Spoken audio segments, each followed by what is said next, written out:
Um vídeo rico em detalhes para você, proprietário do Hyundai Creta PCD. Fizemos nesse carro os comandos de som no volante e a central multimídia, mas é um vídeo mais focado nos comandos de som no volante. Era um tabu antes, que não era um produto homologado das concessionárias, das montadoras. Hoje tornou-se homologado.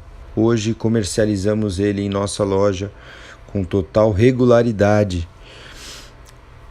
Aí está mostrando que tem o logotipo Hyundai, esse que vendemos é original das concessionárias.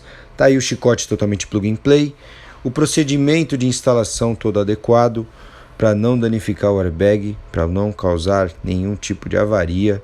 Você tem toda a nossa garantia em relação a isso. Você acompanhou? Totalmente plug. Ele já montado, instalado, em perfeitas condições de uso. Olha a central multimídia também, padrão original no painel.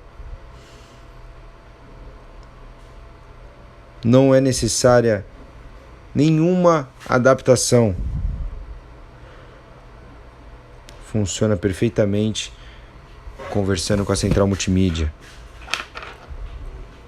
É necessário apenas alguns ajustes nas configurações da central, e então você deixa ele no seu jeito.